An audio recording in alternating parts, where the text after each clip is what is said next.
वहीं अब बात करेंगे विस्तार से खबरों की। सबसे पहले बात कर लेते हैं सहारनपुर की। सीएम योगी आदित्यनाथ के निर्देश पर बड़ी कार्रवाई हुई है। तहसील और आरटीओ दफ्तर का औचक निरीक्षण, 19 दलालों बिचौलियों के गिरफ्तार कर भेजा जेल। भ्रष्टाचार के खिलाफ सीएम के निर्देश पर यह एक्शन। हर जिले के सरकारी कार्यालय की हो रही है मॉनिटरिंग। मुख्यमंत्री के अधिकारियों को 2 टूक चेतावनी। सरकार इस दौरान सरकारी कार्यालय में भ्रष्टाचार की कोई जगह नहीं है। भ्रष्टाचार में शामिल मिलने पर बर्खास्त किया जाएगा। तो बड़ी खबर आपको यूपी से बता दें, मुख्यमंत्री योगी आदित्यनाथ ने सख्त निर्देश दिए हैं। भ्रष्टाचार पर अंकुश लगाने के लिए ताबड़तोड़ कार्रवाई के निर्देश यहां पर दिए गए हैं। इस दौरान सहारनपुर में बड़ी कार्रवाई हुई। तहसील और आरटीओ दफ्तर का औचक निरीक्षण किया गया, जिस दौरान 19 दलालों और बिचौलियों को गिरफ्तार कर जेल भेजा गया है। भ्रष्टाचार के खिलाफ मुख्यमंत्री योगी आदित्यनाथ के निर्देश के अनुसार ताबड़तोड़ कार्रवाई जारी है।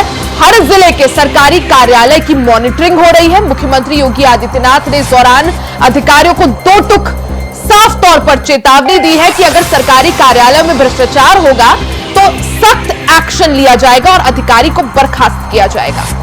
तो बड़ी खबर आपको बता दें, सहारनपुर में भी ऐसी ही कार्रवाई देखने को मिली। मुख्यमंत्री योगी आदित्यनाथ भ्रष्टाचार के विरोध में बिल्कुल सख्त नजर आ रहे हैं। इस दौरान उन्होंने अधिकारियों को भी 2 टूक देते हुए चेतावनी दी है कि भ्रष्टाचार अगर पाया गया किसी भी विभाग में तो सख्त एक्शन लिया जाएगा। सीएम योगी आदित्यनाथ के निर्देश पर सहारनपुर में बड़ी कार्रवाई हुई। तहसील और आरटीओ दफ्तर का औचक निरीक्षण हुआ, जिसमें 19 दलालों और बिचौलियों के खिलाफ कार्रवाई करते हुए उन्हें गिरफ्तार कर जेल भेजा गया है।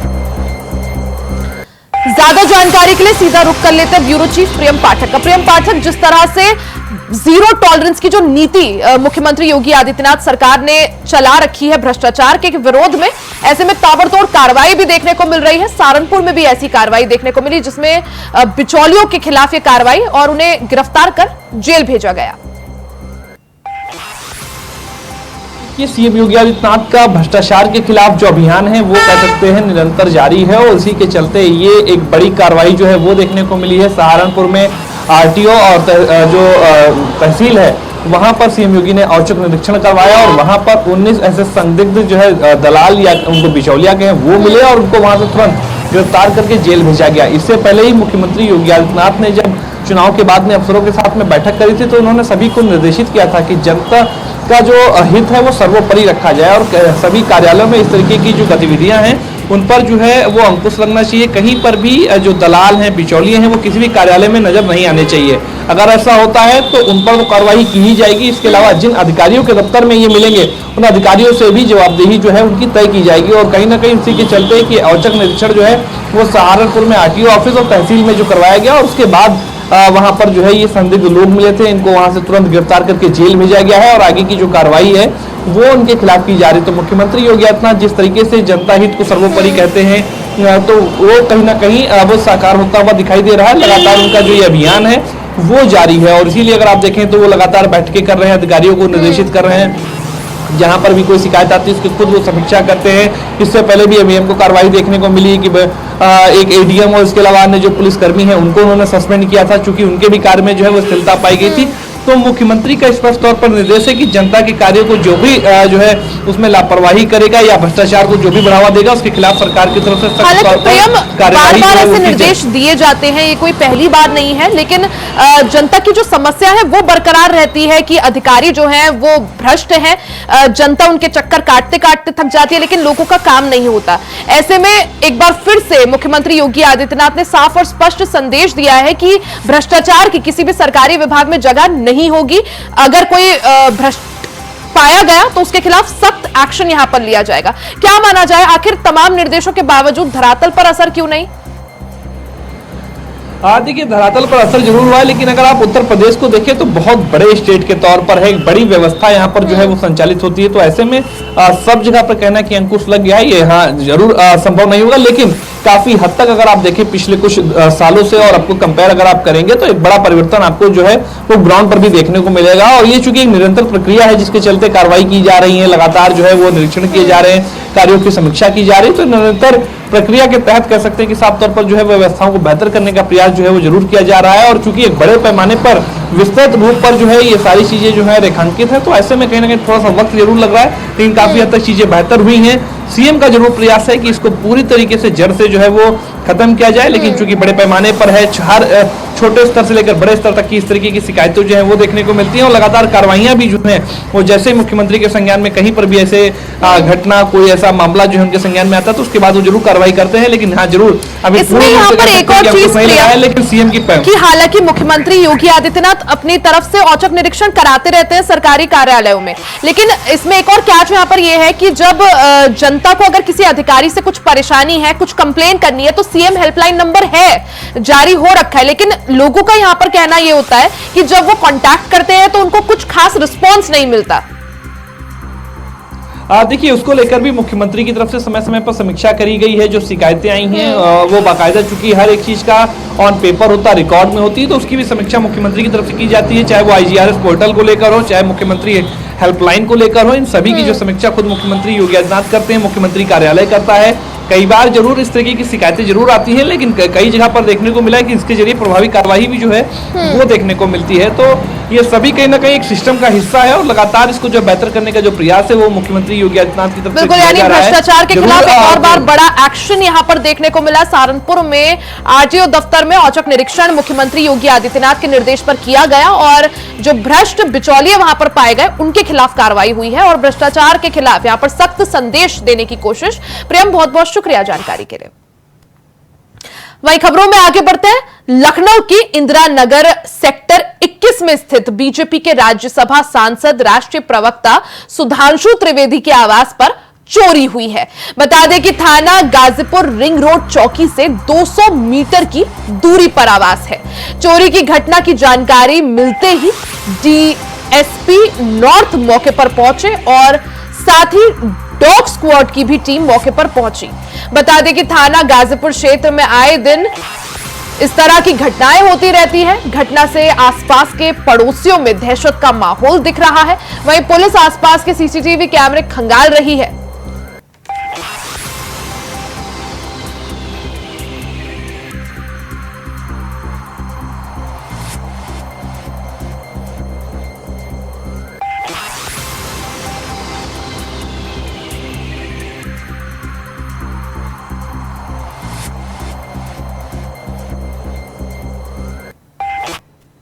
वहीं कन्नौज के नसरापुर स्थित राशन कोटे पर राशन वितरण में गड़बड़ी की शिकायत पर मंत्री ने छापेमारी की है। दरअसल इसको लेकर उपभोक्ताओं ने जिला कमांड सेंटर में के 177 पर कम राशन मिलने की शिकायत की थी। वहीं मंत्री से कोटेदार ने भी खराब राशन मिलने का रोना रोया था, जिसके बाद मंत्री ने कहा कि 177 से राशन संबंधित सभी शिकायतें जल्द दूर होंगी, और ऐसे में कमांडेंट सेंटर पर आने वाली शिकायतों की मंत्री खुद समीक्षा करते हैं। लगभग 15 से 18 शिकायतें रोज इसमें आ रही हैं राशन की अभी, और उसके लिए तत्काल कार्रवाई की जा रही है। मैं इसकी स्वयं एक शिकायत की डेली समीक्षा करता हूँ, और इसी का परिणाम है कि शिकायतें मालूम हो जाती हैं। और शिकायतें केवल जो प्रयोगकर्ता उनकी नहीं है, कोटेदारों की शिकायतें भी हैं। उनकी शिकायतें, उनको राशन गीला मिल रहा था, उसको भी ठीक किया गया है, और अगले महीने तक जो कोटेदारों की शर्तें हैं, यानी राशन उनके कोटे पे, उनके दरवाजे पे मिलेगा, गीला राशन, गंदा राशन बिल्कुल नहीं मिलेगा, अच्छी क्वालिटी का राशन मिलेगा, तभी वो अच्छी गुणवत्ता का राशन आगे सब। यूपी के फतेहपुर जिले में हैरान कर देने वाला मामला सामने आया है, जहां सांप ने 40 दिन के अंदर एक नहीं बल्कि 2 नहीं बल्कि 7 बार काटा, लेकिन अब भी वो जिंदा है। लेकिन 7वीं बार जब सांप ने युवक को काटा तो उसकी हालत नाजुक हो गई, जिसे शहर के निजी अस्पताल में भर्ती कराया गया। वहीं इलाज कर रहे डॉक्टर के मुताबिक अभी जो युवक की हालत है वो चिंताजनक है। 12 से 24 घंटे बाद कुछ बता पाना मुमकिन होगा। वहीं परिजन किसी अनहोनी की आशंका में डरे सहमे हुए हैं। पीड़ित युवक को जब 6वीं बार सांप ने काटा तो नया खुलासा किया गया था, और ऐसे में युवक ने कहा कि मुझे सांप ने 3री बार काटा था, तो उसी रात वो सांप मेरे सपने में आया था और मुझसे बोला था कि मैं तुझे 9 बार काटूंगा, 8वीं बार तक तो तू बच जाएगा, लेकिन 9वीं बार मैं तुझे अपने साथ लेके चले जाऊंगा।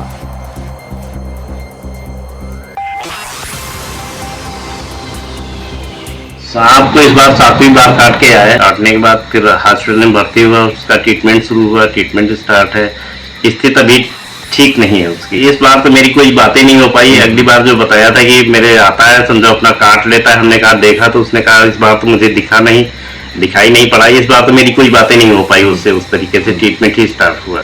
बच्चे की स्थिति नाजुक है, 7वीं बार काट के आया है और जब तक 24 से 48 घंटे नहीं पार हो जाते हैं तब तक स्थिति के बारे में हम लोग कुछ नहीं बता सकते। वहीं रायबरेली के मलेरिया थाना क्षेत्र से मामला सामने आया है, जहां पत्नी के साथ कार से जा रहे युवक को दबंगों ने बेरहमी से पीटा। गाड़ी रोककर अज्ञात आधा दर्जन से ज्यादा दबंगों ने युवक पर जानलेवा हमला कर दिया और हमला करके दबंग वहीं से फरार हो गए। वहीं पीड़ित की हालत नाजुक बताई जा रही है, जिसका इलाज जिला अस्पताल में चल रहा है। बड़े भाई मेरे जा रहे थे ससुराल अपने वाइफ को लेकर के और मालिन के प्रवाह पास पहुँच करके उनको आधे से दर्जन लोग करीब रोक करके आगे लगा करके गाड़ी रोक करके उनको मारने पीटने लगे। उनको इतना मारे कि क्या नाम है वो अस्पताल में भर्ती है, होश में नहीं आ रहे हैं। अरे भाई फिर बाद में हम लोग पहुँचे, मौके पे तो थे नहीं, बाद में पहुँचे तो पुलिस पहुँची वहाँ पे, किसी ने सूचना दी। बुलंदशहर के सिकंदराबाद कोतवाली क्षेत्र NH 34 के बलसूरी पुल पर एक ट्रक पुल की रेलिंग तोड़कर नीचे गिर गया। पुल से गिरने के बाद ट्रक के परखच्चे उड़ गए। वहीं घटना की सूचना मिलते ही पुलिस मौके पर पहुंची, जिसके बाद पुलिस ने मौके पर पहुंचकर ग्रामीणों की मदद से कड़ी मशक्कत के बाद ट्रक से ड्राइवर को बाहर निकाला। ड्राइवर गंभीर रूप से घायल था। इस दौरान ड्राइवर को एम्बुलेंस की सहायता से CHC भर्ती कराया गया। पुलिस के मुताबिक हादसे की वजह नींद की झपकी आना बताया जा रहा है। तस्वीरें आप देख सकते हैं, कितना भीषण यह हादसा।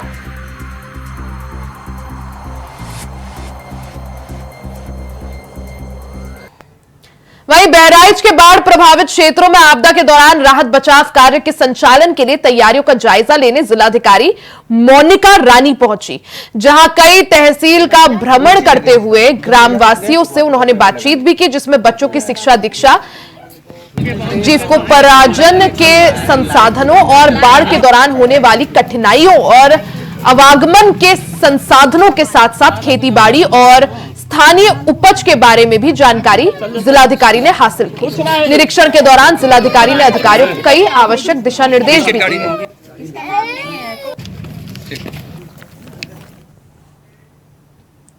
मथुरा से एक स्टाफ नर्स की लेबर रूम में रील बनाते हुए वीडियो वायरल हुई है, जो कि छाता CHC से जुड़ा हुआ बताया जा रहा है।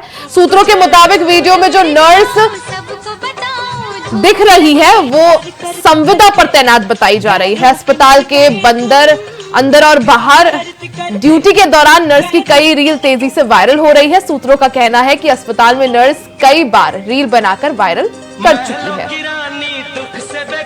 लग जाए ना धूप तुझे, उड़ जाओ सबको बताओ धूप लगे। प्यार करते करते गैरों पे मर गए तुम, मुझे प्यार करते करते। धनबाद जिले के चिटाही स्थित जमीन को लेकर सांसद ढुल्लू महातो एक बार फिर विवादों में आ गए हैं। इस दौरान सांसद पर आरोप है कि उनके समर्थकों ने उनके खिलाफ गवाही देने वाले परिवार के सदस्यों के साथ मारपीट की है, जिसमें 4 लोग घायल हो गए हैं। वहीं मामले को लेकर शिकायत दर्ज कराई गई है, जिसके बाद पुलिस मामले की जांच में जुट गई है। आपको बता दें कि गुरुवार को सांसद के समर्थकों ने रैयत डोमन महतो की पत्नी समेत अन्य महिला सदस्यों और एक बच्ची के साथ मारपीट की थी, जिसमें 3 महिलाएं और एक बच्ची गंभीर रूप से घायल हो गई है। वहीं घायल महिला ने बरोरा थाने में मारपीट की शिकायत दर्ज कराई। पुलिस ने घायलों को इलाज के लिए नजदीकी अस्पताल में भेजा है, जहां डॉक्टरों ने गंभीर स्थिति को देखते हुए उन्हें हायर सेंटर रेफर कर दिया। वहीं कांग्रेस नेत्री अनुपमा सिंह ने कहा कि उन्हें महिला और लड़की की पिटाई की जानकारी मिली है, जिसके बाद वो उनसे मिलने आई है। यहां आने के बाद उन्हें पता चला कि उन पर कोर्ट में गवाही देने से इनकार करने का दबाव बनाया जा रहा है। पुलिस को मामले की उचित जांच कर पीड़ितों को न्याय दिलाना चाहिए। मारपीट की इस घटना को लेकर सांसद दुल्लू महतो से भी बात की है। फोन पर हुई बातचीत में उन्होंने कहा कि वो अभी बाहर है और लौटने के बाद ही मामले में कुछ कह पाएंगे।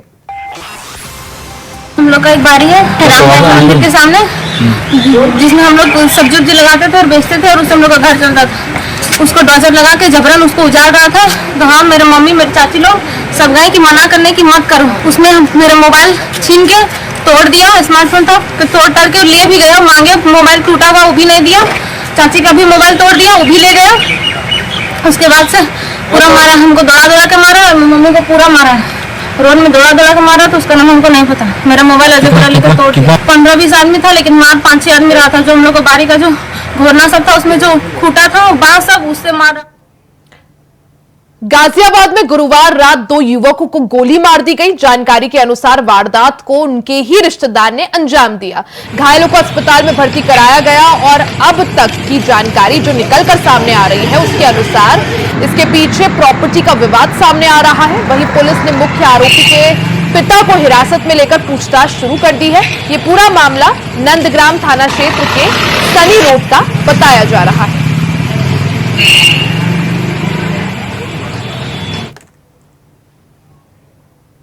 इसी के साथ इस बुलेटिन में फिलहाल के लिए सिर्फ इतना ही। खबरों का सिलसिला जारी रहेगा, बने रहे हमारे साथ।